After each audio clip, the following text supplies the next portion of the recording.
They pulled her out of the water at 0347 hours, 41 kilometers off the coast of Labrador. And the first thing she said when she opened her eyes was a 7-digit coordinate sequence that nobody in the rescue crew had clearance to hear.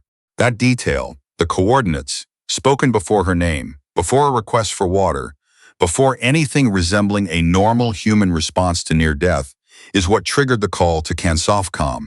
And that call is what started everything that followed. The water temperature in the Labrador Sea that night was 4 degrees Celsius. Hypothermia at that temperature becomes clinically irreversible somewhere between 90 minutes and 3 hours, depending on body mass, physical conditioning, and what researchers call the will variable, an unscientific term for something the data consistently fails to explain. She had been in the water for an estimated 61 hours. The attending physician at the Goose Bay Field Hospital, a reservist named Callow, who had spent 12 years in emergency medicine before his transfer north, later said he would not have believed the timeline if he hadn't checked the satellite drift models himself. Her name, they eventually established, was Warrant Officer Maren Voss. She was 33 years old. She had been listed as killed in action 14 months earlier during a classified joint operation in the North Atlantic Corridor, the details of which remain sealed under a national security certificate that had been renewed twice since her supposed death. Her file, such as it was, described her as a long-range precision specialist attached to a reconnaissance unit whose name appeared only as a series of letters that corresponded to nothing in the publicly available military structure. She had grown up in Thunder Bay.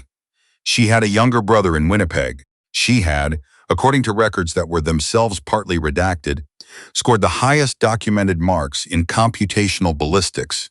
In the history of the Canadian Forces training program, marks so anomalous that an internal review had been conducted to verify she hadn't been given the answers in advance. She hadn't. None of this, of course, was what Callow saw when they brought her in.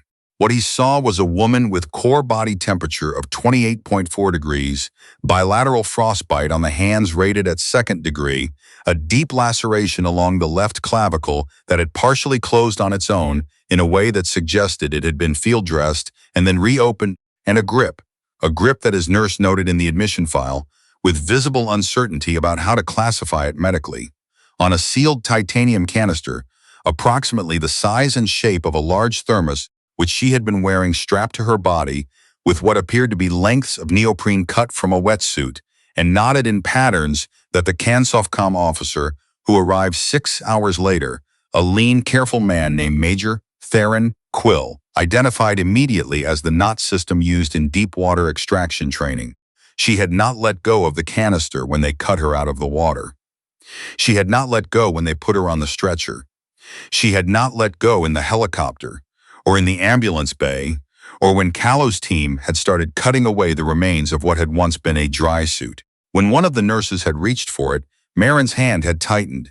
She was unconscious at the time. Her body had simply remembered. Quill arrived at 0941. He was not supposed to be there.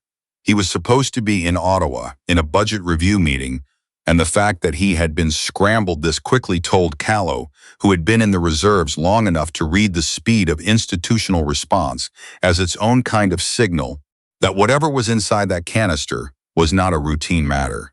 Quill looked at the woman in the bed.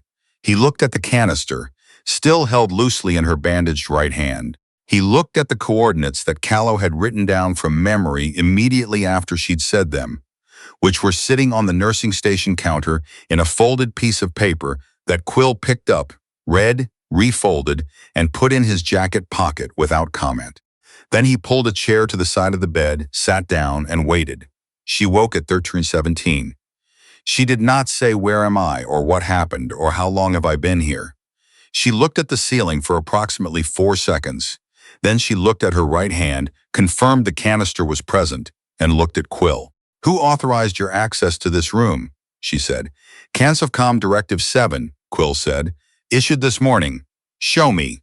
He showed her. She read it carefully, which meant she was lucid, which meant the warming protocol had worked faster than Callow had expected. Then she handed it back. "I need a secure line," she said. "Not through the base." "That's not through the base," she said again. Her voice had the particular quality of someone who had rehearsed this conversation in their head for a very long time and had no intention of being redirected from the script. And I need to speak to someone with direct authority over the Northern Operations Oversight File. Not their deputy, not their liaison, the person whose name is on the file. Quill studied her for a moment. That's a significant request for someone who is currently listed as deceased. Then maybe, Maren said, we should start by talking about why that is. The story of how Warrant Officer Maren Voss ended up floating in the Labrador Sea does not begin with her. It begins, as these stories often do, with money. Specifically, it begins with a procurement contract worth $412 million, issued by the Department of National Defense 18 months prior to her rescue, for the maintenance and modernization of a network of underwater monitoring stations positioned along Canada's Arctic approaches. The contract had been awarded through a process that was, on paper, competitive. 3 firms had submitted bids. 1 firm had won.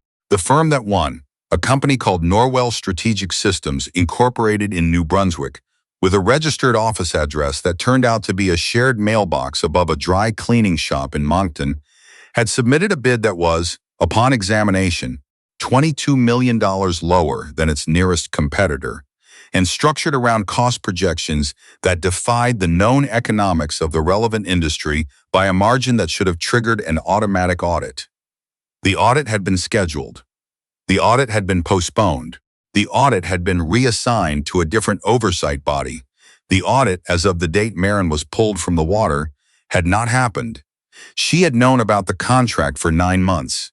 She had known because her unit had been tasked, in the ordinary course of its work, with verifying the operational status of 3 of the monitoring stations covered by the contract, and what her unit found at those stations: corroded relay hardware that had been invoiced as replaced, maintenance logs that had been falsified with enough technical fluency to fool a non-specialist, but not someone who had actually serviced the equipment, was inconsistent with what Norwell had billed for. The discrepancy on its own might have been the kind of thing that disappeared into a report, that disappeared into a filing system. But Maren had done something her unit's mandate did not technically require. She had run the numbers, not just the contract numbers. All of it, the billing cycles, the equipment serial numbers, the maintenance schedules, the fuel logs from the service vessels, the weather windows, the dive certifications of the personnel who were supposedly on site. She had spent 3 weeks building a model in a spreadsheet that nobody had asked her to build, cross-referencing procurement data with operational records and public flight manifests and North Atlantic weather archives, and what she found, buried in the intersections of all those data sets, was not just evidence of billing fraud. It was evidence of something much worse. The monitoring stations weren't just poorly maintained. Several of them had been actively modified, their data outputs rerouted, their detection parameters adjusted in ways that would create predictable blind spots in Canada's underwater surveillance coverage at specific coordinates and during specific seasonal windows. Someone had not merely been stealing money from the contract. Someone had been selling the gaps. She had brought this to her commanding officer. Her commanding officer had told her she was extrapolating beyond her remit, and that the procurement matter would be handled through appropriate channels. 2 weeks later, her unit had been reassigned. A month after that, she had been told her role was being restructured and she would be transitioning to a training position. She had requested a meeting with the oversight inspector. The meeting had been granted and then canceled twice. The 3rd time she requested it, she was called into a room with 2 people she had never met, who told her that her security clearance was under review and that she should not discuss the contents of her analysis with anyone until the review was complete. The review, they said, was routine. The way they said it made clear that it was not. It was at that point that Maren understood the shape of what she was dealing with. Not a bureaucratic mistake, not a paper trail someone would eventually notice. A system that had been designed to stop exactly what she was trying to do, staffed by people who had either been bought or who had made the calculation that the safest position was alignment with the people doing the buying. She spent one night thinking about it. Then she made a copy of everything, not on a thumb drive, which could be confiscated, not on a cloud account, which could be accessed, but encoded onto a modified titanium canister using a method she had adapted from a deep-water data logging technique she'd read about in a marine engineering journal 3 years earlier, during a month when she'd had nothing to do but wait and read. The encoding key was a mathematical sequence derived from her own ballistic calculation methodology, which was, in the most literal sense, something only she could reconstruct. Without her alive and willing, the canister was a sealed container. With her, it was a complete record of everything she had found. Then she had gone dark. What happened during the 14 months between her official death and her rescue is reconstructed from her own account, from satellite data, and from the testimony of 3 individuals who will not be named in any public document, but whose cooperation was essential to understanding the timeline.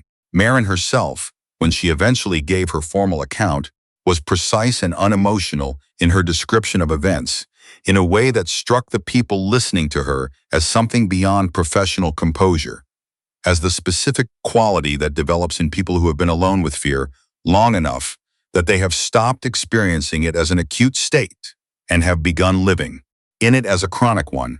She had spent the first 4 months moving. She knew she was being tracked, not continuously, but in the periodic way of a search that has resources and patience, but not omniscience. She crossed into the United States twice. She spent 6 weeks in Newfoundland, doing seasonal fishery work under a name that doesn't appear in her account because it belongs to a real person who helped her and whose life she had no interest in complicating. She stayed cold, and she stayed quiet, and she kept the canister on her body at all times, sleeping with it, working with it, moving through the world with a constant low-level awareness of it, the way some people are aware of a chronic injury, not thinking about it exactly, but organizing all movement around it.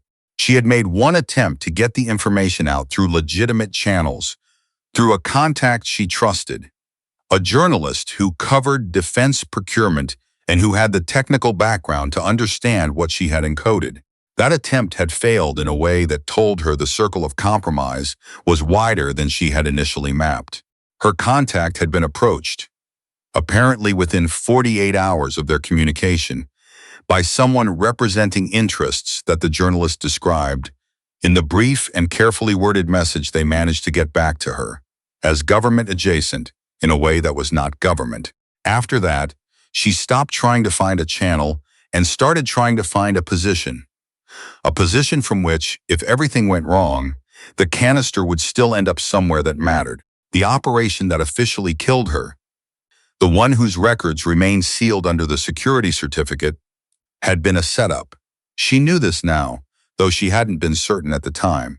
A tasking had come through channels that still looked clean on the surface, credentialed and formatted correctly, for a surveillance operation on a vessel in the North Atlantic that was supposedly connected to foreign interference in Canadian infrastructure contracts.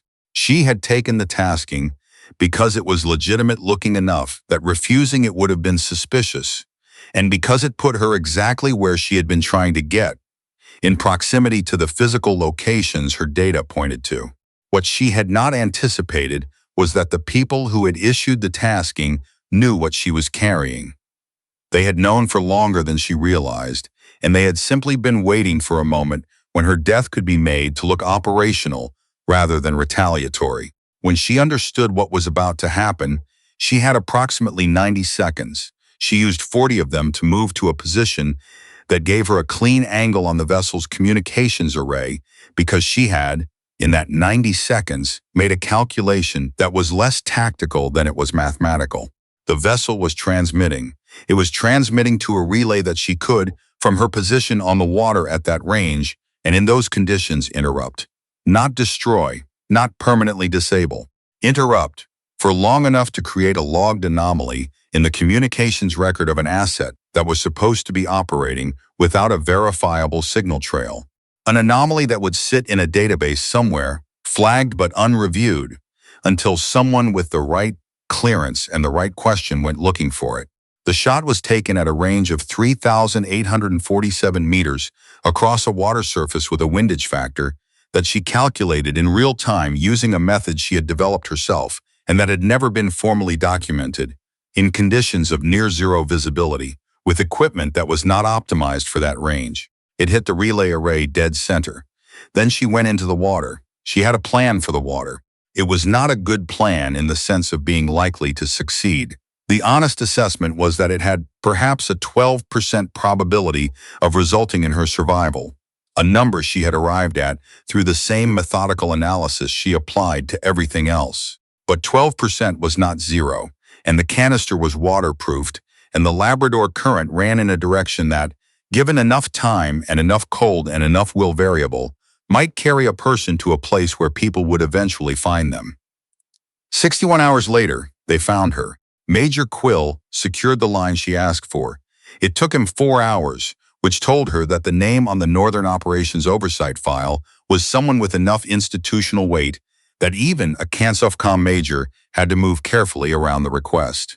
The person who eventually appeared on the secure screen was a woman named Brigadier General Hannah Doucet, who had been in the Canadian Forces for 31 years, and whose expression, when she saw Maren, moved through several phases in rapid succession: surprise, recognition, and then a controlled stillness that Maren recognized as the particular composure of someone who has just understood the full scope of a problem. "Warrant Officer Voss," Doucet said. "I have something for you," Maren said, "and I have a mathematical key that opens it. I am going to give you both of those things. But first I need you to tell me something." "What do you need to know?" "The Northern Operations Oversight File," Maren said. "The procurement review for the Arctic Monitoring Network. Tell me whose name is on the authorization for the audit postponement." There was a pause that lasted long enough to mean something. "That's a restricted." "I've been in the Labrador Sea for 61 hours, Maren said.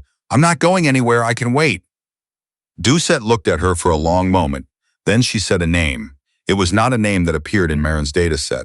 It was a name that appeared above the dataset.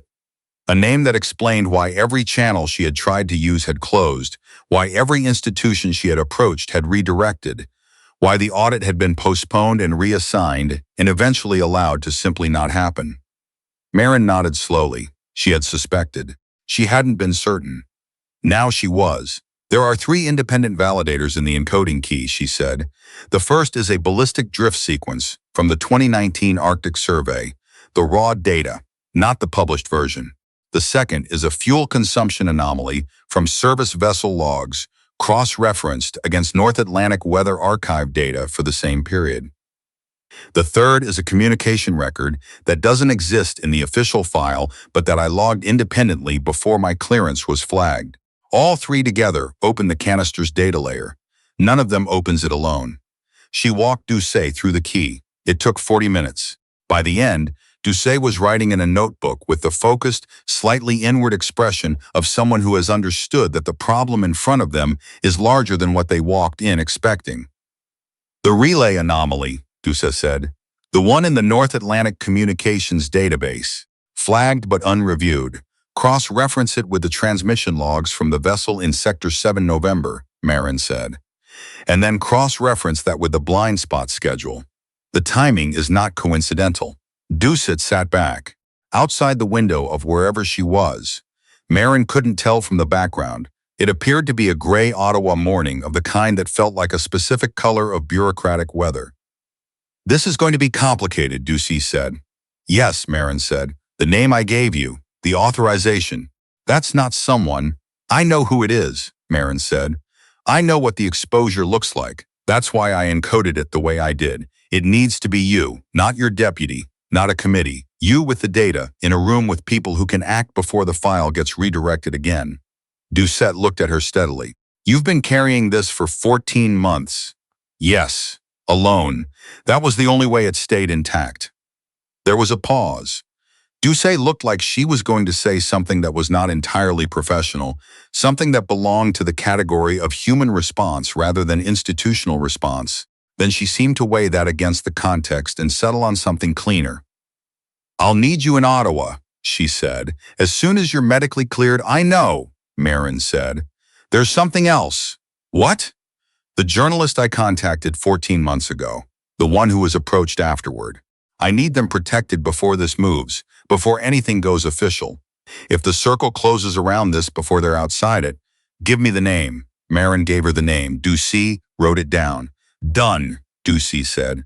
And something in the way she said it, flat and immediate, the verb of someone who understood exactly what that word cost, made Maren believe her. The formal investigation that followed the opening of the canister took 11 weeks.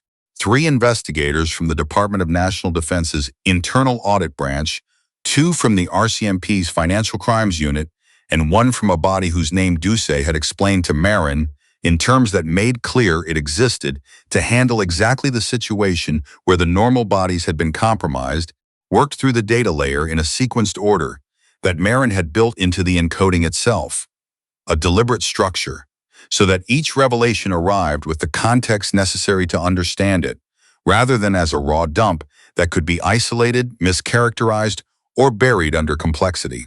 What the data showed, fully decoded, was a scheme that had been running for 6 years. Norwell Strategic Systems was not a company in any operational sense. It was a conduit, a layered legal structure designed to receive contract payments and redistribute them through a sequence of intermediate entities in 3 jurisdictions, arriving ultimately at a set of private accounts held by individuals whose names were not in any public record, but whose signatures appeared on contracts that should never have been awarded to them. The blind spots in the monitoring network had been sold.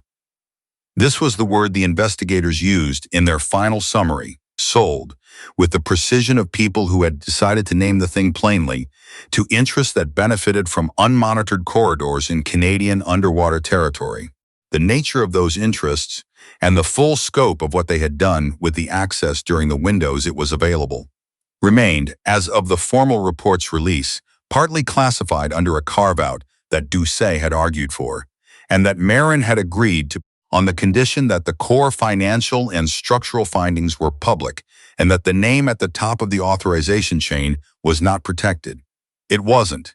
The name appeared in the report. The report appeared on a Friday. By the following Monday, 3 resignations had been submitted and 2 more were anticipated. The journalist Maren had named to Ducey published an independent account that ran in parallel with the official release, with sourcing that did not include Maren directly, but that demonstrated an understanding of the scheme's architecture that could only have come from someone who had spent 14 months studying it from the inside. Quill found Maren in the Goose Bay Hospital garden on the afternoon the report came out. She was sitting in a coat that was too large for her, reading something on a tablet. Her hands were still bandaged, though less extensively than they had been. She looked, he thought, less like a person who had just won something than like a person who had put something down after carrying it for a very long time. The name, he said. You knew before you called Doucette. I suspected, she said, but you didn't say it when I was in the room. She looked at him. Because I didn't know who had your ear yet, she said. I needed to see how fast the secure line moved. Quill was quiet for a moment.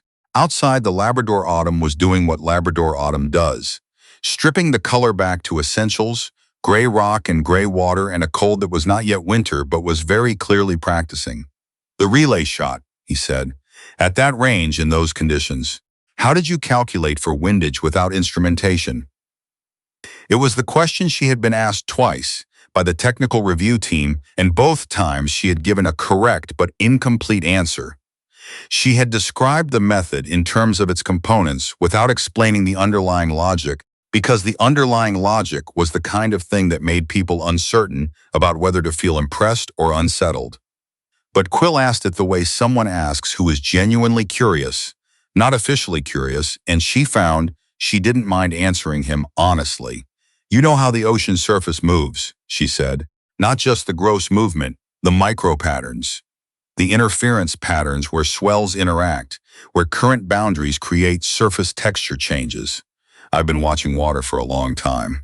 There's a calculation you can make from the surface behavior at that range that gives you atmospheric density at the target in enough layers to model the windage. Most people don't use it because it takes about 40 seconds, and you're usually not standing on water when you need to make a shot. You were on water, he said. Yes, she said. I had 40 seconds. Quill looked at her for a moment longer. Then he nodded. Once. in the way of someone who has heard something that has settled a question they've been asking without quite knowing they were asking it. "There'll be a formal review of your status," he said. "The CAE designation. It'll take some time to correct through the system." "I know," she said. "Your brother," he said. "Winnipeg. Someone should. I called him this morning," she said. Quill nodded again. He turned to go, then paused. "The 12%, he said. She looked at him. "You calculated your survival probability at 12% before you went into the water. That's in your account." He paused. "What were the other 88% of outcomes?" She looked back at the tablet. "The canister reaching someone who could use it," she said. "That was still possible in a majority of the scenarios. Just not with me attached." Quill didn't say anything to that. There wasn't much to say to it. He left her there in the garden, in the too large coat, in the gray light of the Labrador coast, and she sat with the tablet and the cold air and the particular kind of quiet that exists on the other side of a thing that is finally finished. The canister was in a secure evidence facility in Ottawa. The data it had carried for 14 months, through the North Atlantic, through 61 hours of near-freezing water, through a grip that it held even while its owner was unconscious, was now in the hands of people who could not conveniently lose it. She had not become what they needed her to become for this to fail. She had not become what they needed her to become for this to disappear. She had stayed, with extraordinary precision and extraordinary patience, exactly herself. In the end, that was the calculation that mattered most.